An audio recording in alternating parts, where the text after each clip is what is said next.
At midnight, I was dragged out of our wooden house in the suburbs of Seattle barefoot, clutching a tattered backpack because my brother swore I stole Mom's sapphire pin. I'm Serena Davis, 18, and that night my family turned against me over a lie.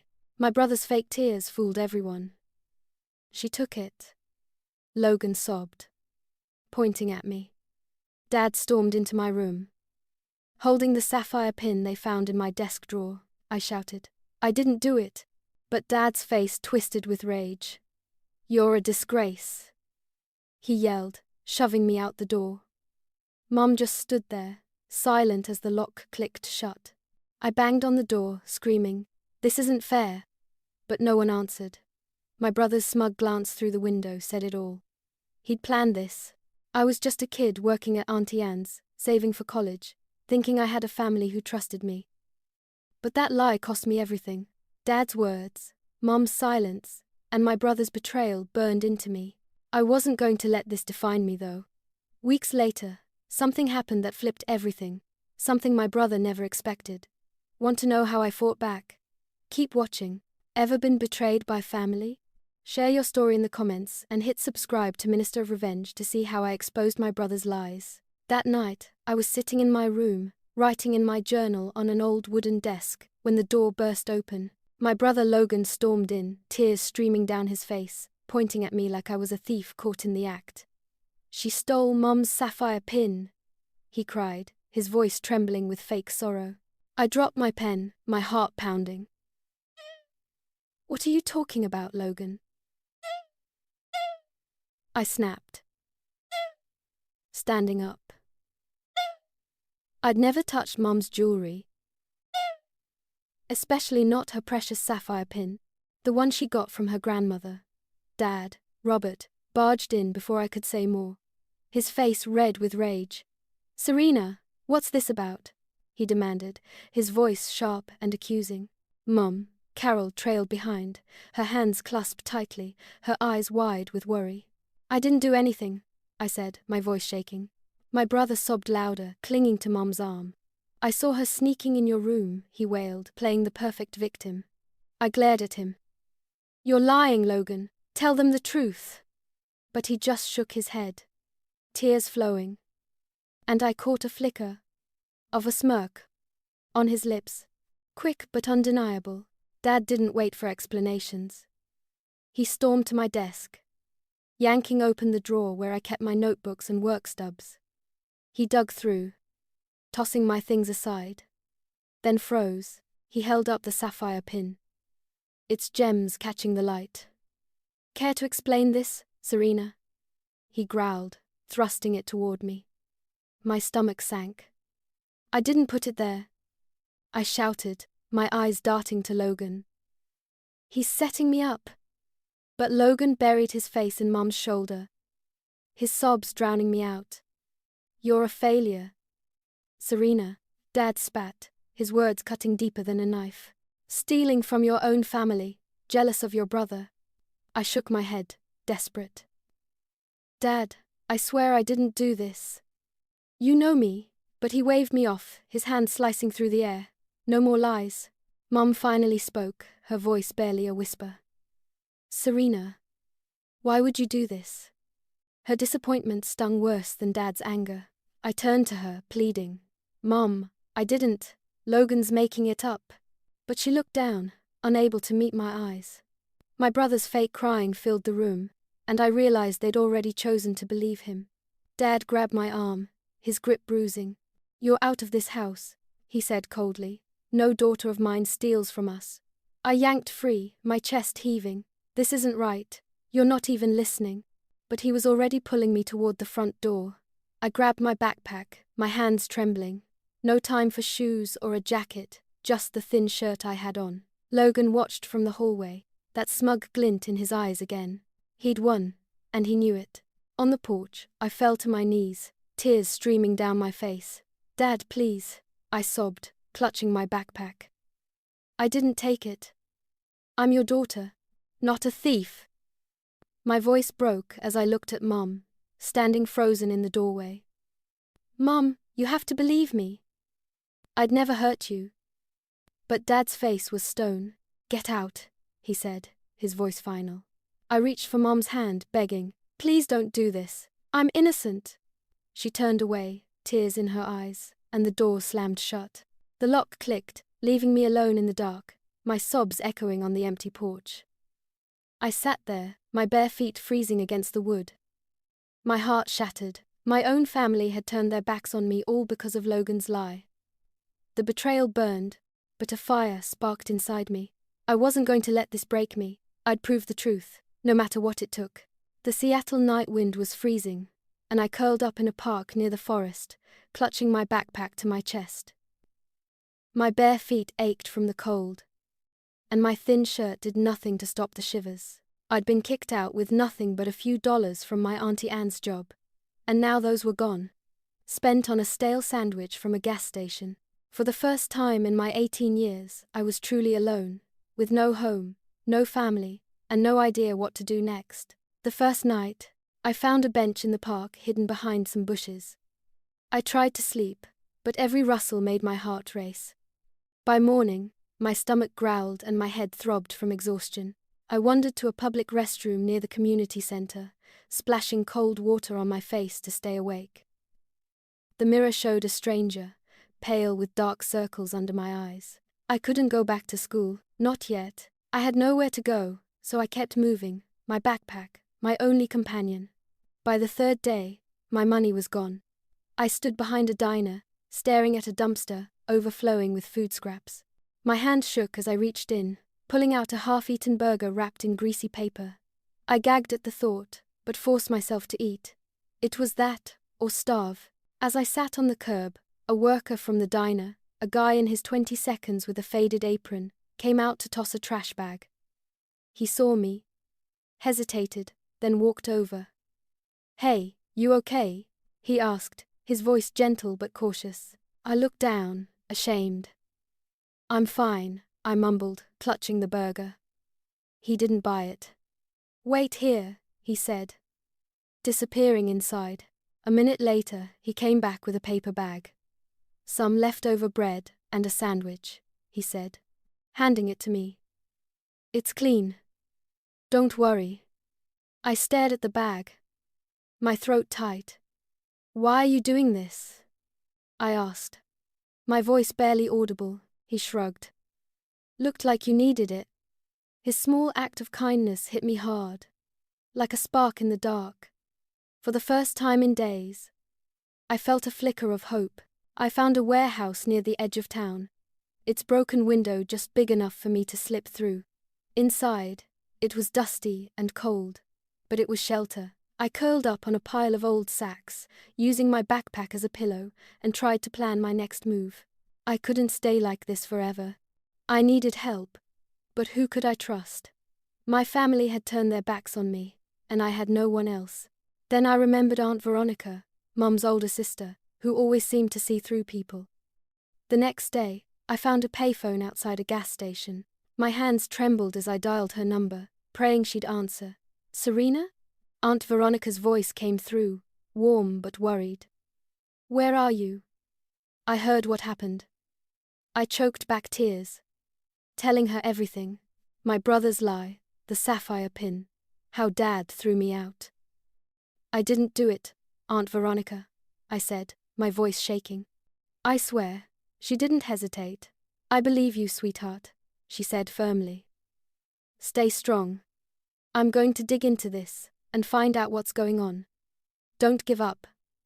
Okay?" Her words were like a lifeline. I hung up, my chest lighter, but the weight of my situation didn't vanish. I was still homeless, still hungry, still alone, but Aunt Veronica's voice echoed in my head, urging me to keep going. I sat in the warehouse that night, clutching the diner worker's sandwich, and made a promise to myself. I wasn't going to let my brother's lie destroy me. I'd survive this, and I'd prove I was innocent no matter how long it took. For the first time since that awful night, I felt a spark of strength inside me. A week later, I walked into school, the stares of my classmates cutting into my pride like knives. I'd been sleeping in a warehouse, surviving on scraps, but I thought school might be a refuge. I was wrong. My brother had spread the lie that I stole Mom's sapphire pin, and the rumor had infected everyone. Whispers followed me down the hallway, eyes narrowing as I passed. Kids who used to wave at me in the cafeteria now turned away, their murmurs sharp and accusing. In the hallway, a girl from my history class blocked my path. "Thief," she spat, loud enough for everyone to hear. Her friends snickered, clutching their backpacks like I might steal those too. My face burned. "I didn't take anything," I said, my voice low but firm. She rolled her eyes. "Sure, Serena. That's why your own parents kicked you out." The words hit like a punch. I wanted to scream that my brother had set me up, but the crowd was already dispersing, their judgmental glances lingering. I felt like I was shrinking, my reputation crumbling with every step. I tried talking to my English teacher, Miss Davis, during lunch. She'd always been kind, so I thought she might listen. "Miss Davis, I need to talk about what's happening," I said, standing by her desk. I explained the rumor, how my brother had lied, how I was living on the streets. Her face softened at first, but then she sighed. "Serena, these sound like family issues. You might be exaggerating," she said, her tone gentle but dismissive. I stared at her, stunned. "I'm not making this up," I insisted. "I'm homeless because of a lie." But she just nodded, suggesting I talk to the counselor. I left her room, my hope fading. Even the adults I trusted wouldn't believe me. By the end of the day, I couldn't take it anymore. I skipped my last class and sat on the school steps, my head in my hands. The weight of being labeled a thief was crushing me. I'd lost my home, my family, and now my place in the world. Kids passing by whispered, some pointing, others laughing. I wanted to disappear. Then I heard a familiar voice. "Serena." I looked up to see Aunt Veronica, Mum's older sister, standing there with her worn denim jacket and a worried frown. I stood, my voice cracking. "Aunt Veronica, how did you find me?" She pulled me into a hug, her arms strong and warm. "I've been calling around, checking places you might be," she said. "I'm so sorry you're going through this." We sat on the steps, and I poured out everything. The rumors, the girl in the hallway, Miss Davis's dismissal. Veronica listened, her eyes narrowing, when I mentioned my brother. "That boy is up to something," she said, her voice sharp. I never trusted his crocodile tears. I wiped my eyes, feeling a spark of relief. "No one believes me." "Aunt Veronica," I said. "Everyone thinks I'm a thief." She squeezed my hand. "I believe you, Serena, and we're going to prove it. You need to stay strong and keep your eyes open for anything that can expose his lie." Her words were firm, like a promise. "What kind of proof?" I asked, my voice trembling. She thought for a moment. "Anything. Something he says. Something he does. People like him slip up eventually."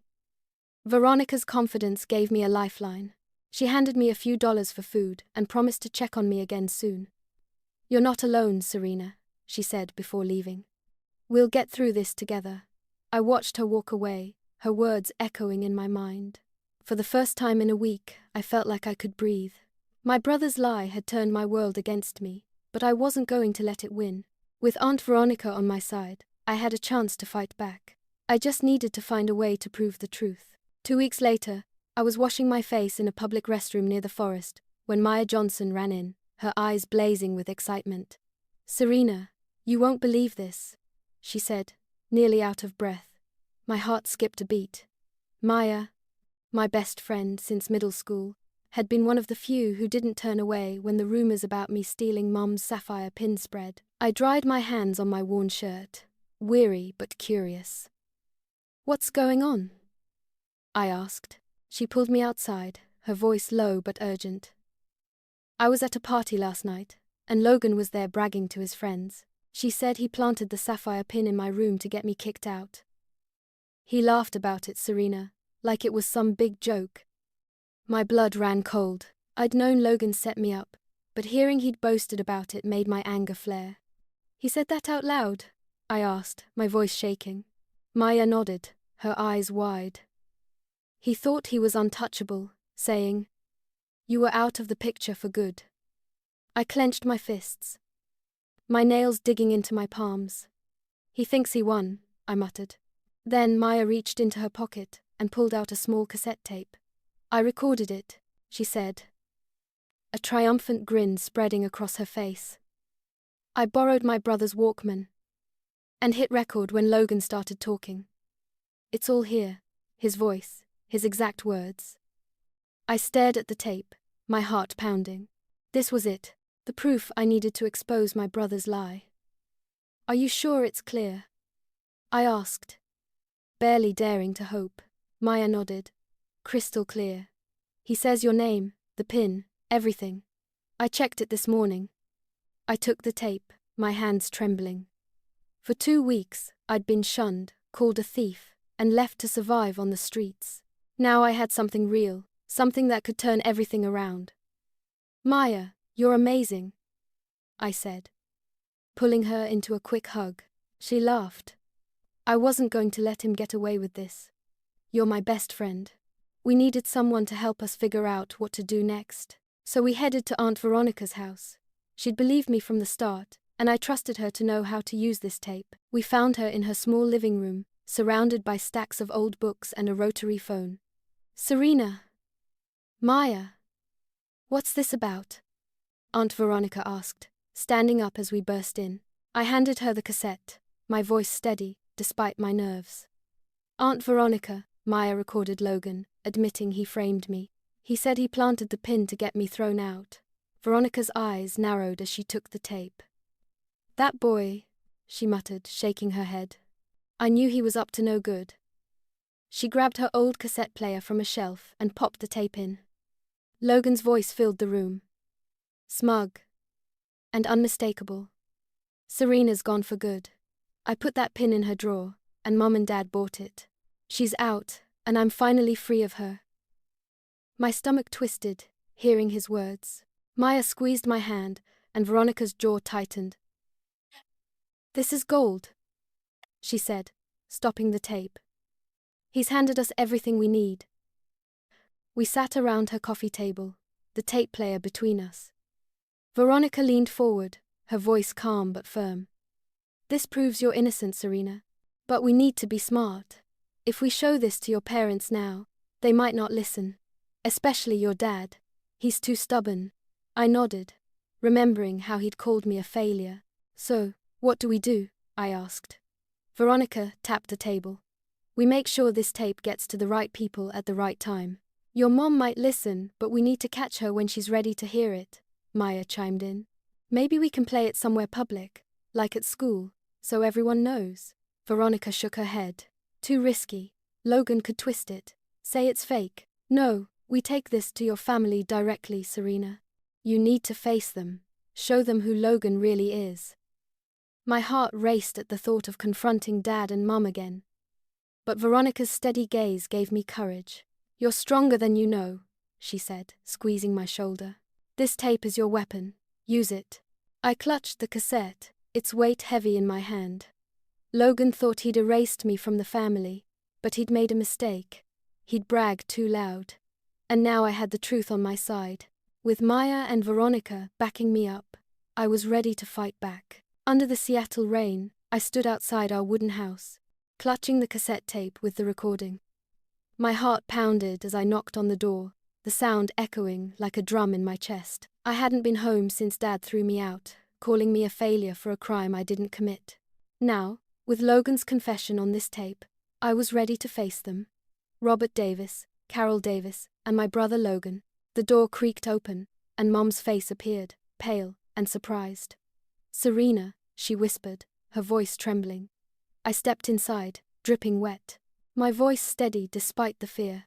Mom, I need to talk to you and Dad. And Logan. She hesitated, then nodded, calling for Dad. Robert Davis stormed into the living room, his eyes narrowing when he saw me. What are you doing here? He demanded. Logan slunk in behind him, his usual smirk gone, replaced by a weary glance. I took a deep breath, holding up the cassette. I'm here to tell the truth, I said. Logan framed me. He planted Mom's PIN in my room. Dad. Cut me off. His voice sharp. You're a liar, Serena. We've heard enough of your excuses. His words stung, but I'd expected them. I turned to Mom, her eyes flickering with doubt. "Please, Mom, just listen," I said, my voice softer. "I have proof." Logan shifted uncomfortably, his eyes darting to the tape. "She's making it up," he said quickly, his voice too loud. "She's just jealous, like always." But Mom's frown deepened, and she stayed silent, watching me. I pulled out a small cassette player I'd borrowed from Maya and pressed play. Logan's voice filled the room, smug and unmistakable. "Serena's gone for good. I put that pin in her drawer, and Mom and Dad bought it. She's out, and I'm finally free of her." The words hung in the air, heavy and damning. Mom gasped, her hand covering her mouth, her eyes wide with shock. Dad's face froze, his anger faltering for the first time. Logan's mouth opened, then closed, his face paling. "That's not me," he blurted, his voice cracking. "She faked it." I glared at him, my voice steady. "You know it's real, Logan. You said those words at that party, bragging to your friends." But Mom's frown deepened, and she stayed silent, watching me. Mom turned to him, her voice trembling. "Logan, is this true?" she asked, her eyes searching his face. He stammered, his hands shaking. It's not what it sounds like, Mom. I was just joking." But his excuses sounded hollow, and Mom's expression shifted from shock to suspicion. She looked at me, her eyes glistening with tears. "Serena, I didn't know," she whispered. Dad's face was still hard, but he didn't interrupt. I took a step forward, my voice rising. "You believed him without even listening to me," I said, looking at Dad. "You threw me out, called me a failure, and let him destroy my life. I was homeless because of his lie." My voice broke, but I didn't stop. "I won't forgive you for this. Not until you admit you were wrong. And tell everyone the truth." Mom reached for my hand, but I pulled back, my anger too raw. "You need to fix this," I said. "Tell the school, tell your friends, tell everyone who thinks I'm a thief." Logan's face twisted, his voice desperate. "You can't believe her over me," he shouted. But Mom's gaze stayed on me, her doubt in him growing. Dad finally spoke, his voice quieter. "Now we need to talk about this, Serena," he said. But I shook my head. "No more talking," I said. "You either make this right, or I'm done with this family."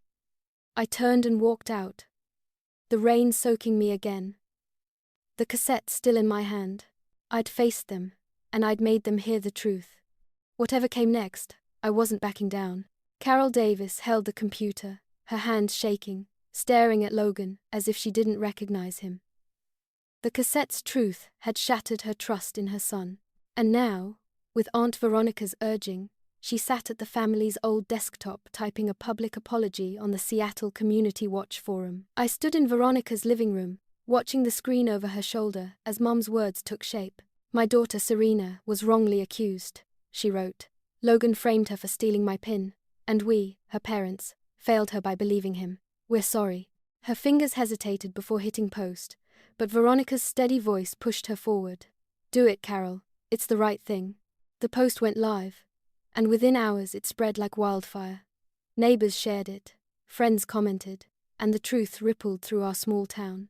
By the next morning, Logan's name was everywhere, not as the golden boy, but as the liar who'd betrayed his sister. At school, his friends turned their backs, whispering as he passed. I heard from Maya that kids in his class avoided him, their laughter replaced by cold silence. The school principal called a meeting to discuss disciplinary measures, and Logan's perfect reputation crumbled overnight. Robert Davis, my dad, tried to salvage his image.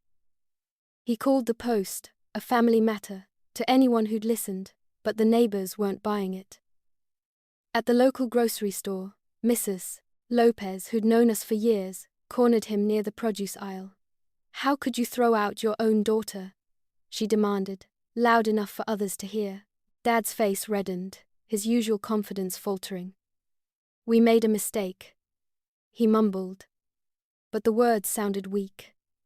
Another neighbor, Mr. Chen, shook his head at a community barbecue, muttering about parents who choose favorites. Dad's standing in Seattle, once solid, was now a topic of gossip. I stayed with Aunt Veronica, sleeping on her couch, far from the house I'd once called home. Maya visited, showing me screenshots of the forum post, now with hundreds of comments. "People are on your side, Serena," she said, her voice warm with pride. I read through them, strangers calling me brave, others demanding justice for me. For the first time in weeks, I felt a weight lift from my chest. The truth was out. And Logan's lie couldn't hurt me anymore. But the relief came with a bitter edge. My parents had failed me, and their apology, though public, couldn't erase the nights I'd spent hungry and alone. Veronica sat me down one evening, her eyes soft but serious. "Serena, your mom's trying to make this right," she said, handing me a cup of tea. "But you don't have to go back if you're not ready." I nodded, staring into the steaming mug. "I don't know if I'll ever be ready." "Aunt Veronica," I admitted. They believed Logan without question. They threw me out like I was nothing. My voice cracked, but I didn't cry. I'd cried enough. Veronica squeezed my hand. "You're stronger than they ever gave you credit for," she said. "You decide what's next." I thought about Mom's post, her words raw and honest. She'd admitted their bias, how they'd favored Logan's charm over my truth. But it wasn't enough to pull me back to that house, to the memories of Dad's anger and Logan's smirk. I'd survived on my own, with Maya's loyalty and Veronica's support. Going back felt like stepping into a trap, like I'd lose the strength I'd built. I looked at Veronica, my voice firm. "I'm not going back," I said. "Not now, maybe not ever. I need to build my own life." Maya came by the next day, her excitement contagious. "The school's talking about suspending Logan," she said, scrolling through her phone. "And people keep messaging you, Serena. They want to help." I smiled. A small but real one. The community's support felt like a shield, protecting me from the pain of my family's betrayal. I didn't need Dad's approval or Mum's tears anymore. I had people who believed in me, and that was enough. The truth had set me free, not to return, but to move forward on my own terms. I stood at the Seattle bus station, my backpack slung over my shoulder, ready to leave and start over. The rain had stopped, leaving a damp chill in the air.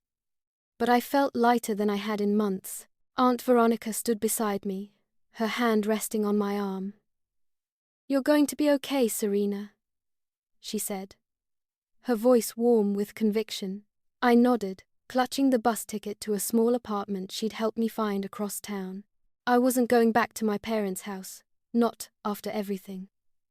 Veronica had been my anchor. She'd spent weeks helping me rebuild, connecting me with a local diner owner who needed a part-time waitress. The job wasn't glamorous, but it was mine, a step toward independence. She'd also found me a room to rent, a tiny space above a bookstore, affordable on my new wages. "You've got a fighter spirit," she told me one evening as we sorted through job listings. "Don't let anyone take that from you." Her words stuck with me, a reminder that I could shape my own future. Meanwhile, Logan faced the consequences of his actions. Maya called me one afternoon, her voice buzzing with news. "The school suspended him for a month," she said, "and his friends ditched him completely."